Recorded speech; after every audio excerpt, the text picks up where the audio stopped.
Olá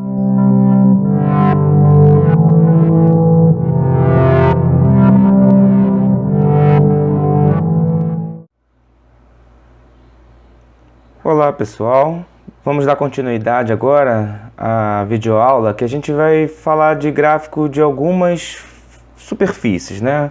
Lembrando então que para a gente poder desenhar gráfico de superfície eu vou considerar funções de duas variáveis, tá certo? Porque nós vamos ter um ponto x, y no domínio e a gente vai associar o z como sendo a imagem de xy, tá certo? Obviamente, a gente pode pensar também o y como sendo funções das variáveis y, z, o y sendo funções das variáveis x e z também, tá? Bom, só retomando o que a gente pegou na última aula, vamos lembrar aqui do gráfico do paraboloide, né? Nós pegamos um paraboloide padrão, né? F de x, y igual a x quadrado mais y quadrado, e a gente seguiu um certo roteiro para desenhar esse gráfico. Nós analisamos o domínio dessa função, a imagem dessa função, então ficou registrado, né? O domínio é todo o R2, toda essa parte aqui do chão, né? Vamos chamar aqui, ó, essa aqui seria o nosso domínio, e a imagem é todo o R+, ou seja, um intervalo que vai de 0 até mais infinito, né? Que aí a gente está analisando o eixo Z. Esse aqui seria a nossa imagem, tá certo? Nossa imagem está aqui. É como se, para analisar o domínio, a gente vai achatar esse gráfico no chão, né? Como isso aqui é um paraboloide que vai abrindo para mais infinito, quando eu achatar isso no chão, os pontos serão projetados em todo o R2, em todo o plano XY. Já para a gente analisar a imagem, a gente achata isso no eixo Z e vai cobrir toda a parte de 0 até mais infinito. Então, só lembrando, domínio projeto no chão, imagem projeto no Z, tá? Outra coisa que a gente fez foi desenhar curvas de nível dessa função, né? A gente fez, repare que aqui é soma de quadrados com coeficientes positivos, então a gente só tem a possibilidade disso aqui ser maior ou igual a 0, né? Não teríamos curvas em níveis negativos. E as curvas eram todas circulares, tá? A gente falou isso no último vídeo. Então, esse paraboloide aqui, ele é classificado como um paraboloide circular devido às curvas de nível serem circunferências, tá? E uma outra coisa que nos ajudou a gente desenhar o gráfico dessa função foi desenhar interseções com os planos XZ e com o plano YZ, né? Lembrando que o plano XZ basta fazer o Y igual a 0 e no plano YZ basta fazer o X igual a 0, né? Então, quando a gente fez a interseção com o plano YZ, a gente zerou o Y, então deu como se fosse a parábola Z igual a X quadrado, que no desenho ficou sendo esse pedacinho aqui, né? De frente aqui pra gente, tá? E também quando a gente fez a interseção com o plano YZ, a gente fez x igual a 0, então a gente zerou esse pedacinho aqui, né? Ficou com a parábola z igual a y quadrado, né? Só que na verdade a gente olha ela de ladinho aqui, né? Como se ela estivesse saindo lá para trás do papel, né? Bom, sendo assim, vamos dar continuidade a algumas variações desse gráfico. Uma vez que a gente sabe esse gráfico, a gente pode seguir poderia seguir esse roteiro, mas isso a gente perde muito tempo. Muitas vezes, como a gente já tem uma ideia de um gráfico, a gente pode fazer algumas alterações, como o movimento de translação, rotação, mover, por exemplo, um gráfico para cima, para baixo, para um lado, para o outro, virar de cabeça para baixo, né? Vamos ver um exemplo aqui. Nós temos aqui, se eu tirar esse 1 aqui, é o nosso modelo padrão, e agora a gente adicionou uma unidade no Z. O que significa isso, né? Isso significa que todas as curvas de nível foram adicionadas uma unidade. Por exemplo, no caso anterior, onde a curva estava no nível 0, que era um pontinho, né? O ponto 0, 0, ele subiu daqui para cá, subiu um andar, né? Então agora essa função não tem mais curva no nível 0, porque se eu tentar igualar isso aqui a 0, vai dar uma equação sem solução real. Por exemplo, a curva que estava no nível 1 antes, ela subiu para o nível 2, A curva que estava no nível 2 subiu para o 3 e assim vai sucessivamente, tá? Então meu domínio continua sendo o R2, ou seja, nenhum ponto causa problema nessa função. E a imagem agora subiu uma unidade. Então ele saiu do 0 para o 1, passa a ser o intervalo que vai de 1 a mais infinito. Se eu esmagar isso aqui no eixo Z, vai cobrir todo esse intervalo aqui que vai de 1 para mais infinito, tá certo? Então, lembrando que somar um número faz o gráfico se mover para cima, né? Se a gente tivesse subtraído, o gráfico iria descer, né? Bom, uma outra coisa que a gente poderia ver é quando a gente multiplica o gráfico por menos 1, né? Bom, a curva que estava no nível 0 continuaria no nível 0, mas a curva antes que estava no nível 1, ela passou para o nível menos 1. A curva que estava no nível 2 passou para a curva que estava no nível menos 2. Tá? E em suma, quando a gente multiplica o gráfico por menos 1, é como se a gente estivesse refletindo a superfície em torno do seu domínio, ou seja, como se o chão, como se o plano XY fosse um espelho. Então o parabolóide que estava para cima, ele passou a ser um parabolóide para baixo. Obviamente aqui o domínio não muda, ele passa a ser todo o R2, né? Quer dizer, ele continua sendo o R2, e a imagem passa a ser o R-, né? Ou seja, é um intervalo que vai de menos infinito até zero. Nunca falamos que é de zero até menos infinito, tá, pessoal? É ordem crescente, o eixo Z cresce no sentido de baixo para cima, então vem de menos infinito até zero, né? Que a gente denota por R0. Repare que esse gráfico aqui é uma combinação dos dois últimos casos, né? É como se a gente tivesse um menos multiplicando aquele nosso parabolóide modelo e aqui multiplicando por menos 1, né? E depois somando uma unidade. Então a gente tinha um parabolóide que estava assim, aí multiplicamos por menos 1, né? Aí ele virou de cabeça para baixo, tá? Então antes estava assim, né? Aqui o vértice estava na origem, o eixo Z, né? E estava virado para cima.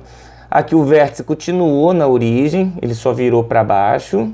Só que agora a gente adicionou 9 unidades. Então as curvas de nível, todas elas serão adicionadas 9 unidades. Então a gente consegue desenhar o gráfico desse parabolóide. Ele continua sendo um parabolóide circular, só que agora a imagem mudou, né? Esse valor aqui é 9, tá certo? Então ele passa a ser o máximo dessa função. Se a gente for escrever a imagem de f aqui, ele está indo até 9. E está vindo desde lá de menos infinito, né? Infinito a gente sempre deixa um parênteses para simbolizar que está aberto. Eu posso colocar um parênteses ou um colchete virado para o lado de fora, não tem problema nenhum. Só que aqui tem uma coisa interessante da gente registrar nesse gráfico, que a gente chama isso aí de valores relevantes, né? Por exemplo, ele vai interceptar o eixo Y, ele também vai interceptar o eixo Z, né? E aqui ele interceptou o eixo X, o Y e o Z. Então o Z vai interceptar no 9. Repare que aqui é a curva que está no nível 0. Tá? Se a gente iguala essa função a 0, a gente vai ter uma circunferência centrada na origem e raio 3. Né? Se é igual a 9, é sempre o quadrado do raio. Isso significa que esse valorzinho aqui é 3, tá certo? Esse é um valor interessante de ser registrado, isso aí vai ser usado mais à frente em cálculos de integrais, ok? Bom, repara que agora a gente pegou esse gráfico aqui, né? E passou um módulo nele. Lembra o que faz o módulo? O módulo é o seguinte, se o número é 0, o módulo de 0 é 0. Se o número é positivo, o módulo não se altera, né? Agora, se um número é negativo, o módulo, na verdade, vai multiplicar por menos 1. Por exemplo, se eu tenho menos 3, vou fazer o módulo de menos 3, eu vou multiplicar o menos 3 por menos 1, justamente para ele torná-lo positivo, né? Lembrando que em gráfico, quando a gente multiplica por menos 1, a gente reflete o gráfico. Mas a gente só vai refletir a parte que o Z é negativo. Então todo esse pedaço aqui que está indo de 0 a 9, ele vai se manter, né? Vai ficar aqui, não vai mudar do lugar. Mas nesse pedacinho aqui de baixo, onde o nosso Z é negativo, então aqui o Z é positivo, aqui nessa curva o Z é 0, e nesse pedaço aqui de baixo o Z é negativo. Então esse pedaço que está aqui negativo, quando a gente passa o módulo nesse pedacinho, todo esse pedaço aqui vai refletir para cima, né? Onde vai dar aí um gráfico com uma cara, vamos tentar desenhar aqui, né? Então a parte de 0 a 9 não vai mudar, Aqui era a curva que estava no nível 0. Só que o pedacinho que estava descendo, ele vai refletir e vai para mais infinito, né? Fica com uma cara, isso aqui continua subindo, né? Vai para mais infinito. Fica com uma cara de um chapéu, né? Como se fosse um espremedor de laranja, alguma coisa do tipo, né? Então aqui é o 9. E aqui era a curva que estava no nível 0, tá certo? Aqui era 3, tá certo? Repare que o domínio não mudou. O domínio continua sendo todo R2. E a imagem, repare que embora ele era 9, o gráfico continua subindo, né? Se eu esmagar ele no eixo Z, ele vai cobrir todo esse pedaço aqui que vai para mais infinito, pois esse pedaço aqui continua subindo, né? Ele continua subindo e assim vai, né? Não tem limite. Então, e minha imagem passa a ser o R+, né? Ok? Bom, aqui outra coisa que provoca efeitos interessantes no gráfico, né? É quando eu multiplico por uma constante. Repara que aqui eu posso até colocar essa constante de evidência por se tratar da mesma constante. É importante elas serem iguais, que isso vai classificar esse paraboloide como sendo circular. Porque quando a gente iguala isso aí a uma constante, a gente consegue passar para o outro lado, escrevendo a equação de circunferência, né? Nesse caso aqui, circunferência centrada na origem. Pelo fato desse coeficiente aqui ser maior que 1, bom, se for igual a 1 é naquele nosso paraboloide modelo, né? O fato dele ser maior que 1, isso meio que acelera o crescimento dessa função, né? Então, antes, uma curva que estava no nível 3, se eu igualar isso aqui a 3, né? Lá o raio era, né? Lembra como é que era o raio? Por exemplo, se eu igualasse esse paraboloide aqui, o original, que era esse, né? Se eu igualasse a 3, o raio era raiz de 3, né? Agora esse novo paraboloide aqui, se eu pegar 3x² mais 3y² igual a 3, isso aqui vai dar x² mais y² igual a 1, que a gente consegue simplificar a equação toda por como é que chama? Por 3, né? Repare que o raio mudou, né? No mesmo nível, antes o raio era raiz de 3, que é aproximadamente 1,7, e agora o raio passou a ser 1, ou seja, apertou o raio, né? Antes o raio era raiz de 7, agora o raio passa a ser 1, no nível 3, por exemplo. Em outras palavras, eu apertei o gráfico, né? Obviamente, se eu dividir por 3, é o mesmo que multiplicar por 1/3, né? Aquele nosso paraboloide padrão. Repare que 1/3 é menor que 1, né?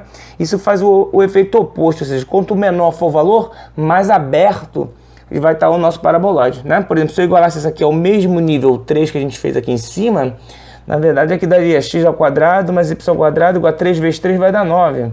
Ou seja, o raio aumentou, o raio passa a ser 3, né? Então, por exemplo, isso aqui está no nível 3, o raio passa a ser 3. Então, o paraboloide abriu, tá?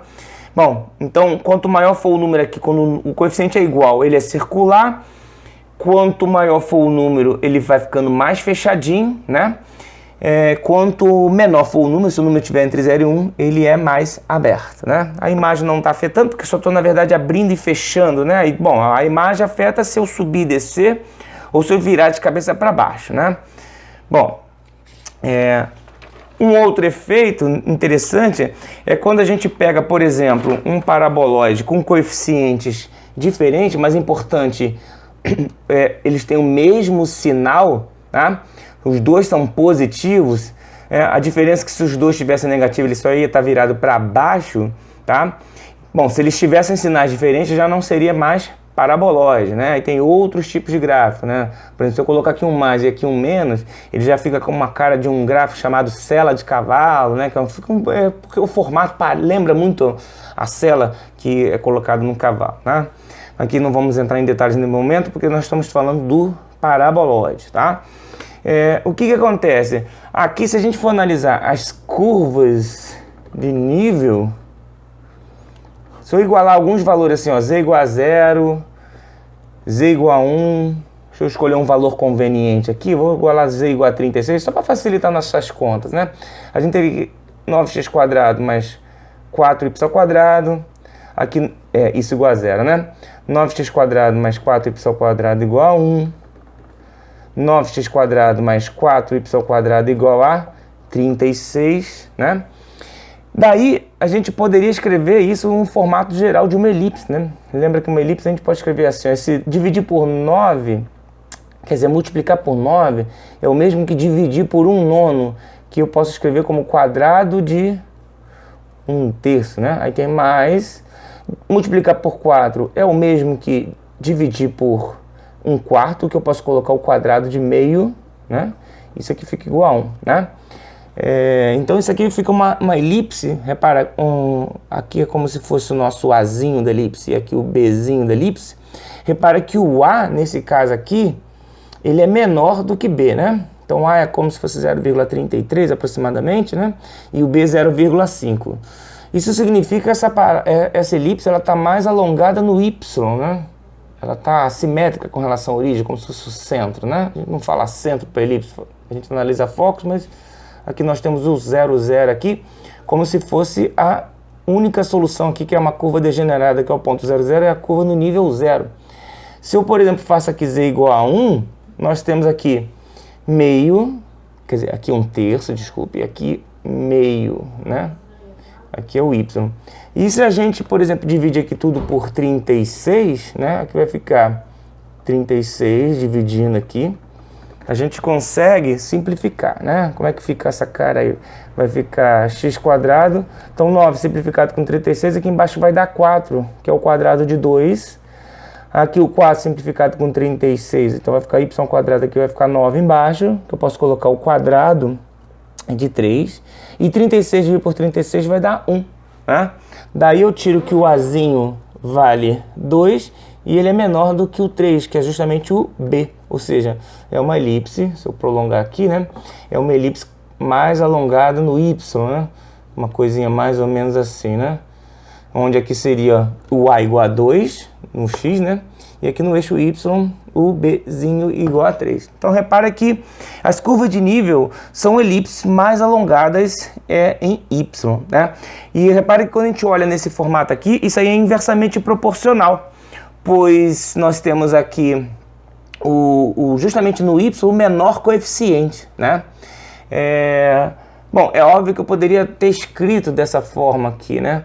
Porque quando eu multiplico por 9, ele é a mesma coisa que dividido por 1/9, que a gente escreveu como quadrado de 1/3, né? E aqui o y² está multiplicado por 1/4, ou multiplicado por 4, ou dividido por 1/4, que é equivalente ao quadrado de meio, tá? Então isso aqui, na verdade, o Azinho é sempre 1/3, que ele é menor do que o meio, que é o nosso B, né? Então quando a gente olha nesse formato aqui, a gente vê exatamente quem é o A, quem é o B. Mas quando a gente olha nesse formato aqui, a gente vê inversamente proporcional. Onde está o maior coeficiente, onde ele está mais achatado. E onde está o menor coeficiente, ele está mais esticado, né? E aí a gente poderia tentar desenhar a cara desse gráfico aí. Repare que efeito estético não vai mudar muito, né? Porque se eu for desenhar aqui, a gente está desenhando num papel, né? Desenhando num quadro. Então a gente já desenha em perspectiva, né? Então aqui está o X, aqui está o Y, aqui está o Z. As curvas, elas ficam mais alongadas aqui no Y, né? As curvas de nível. Então a cara é a mesma, né? Mas é importante a gente registrar que isso aqui passa a ser um paraboloide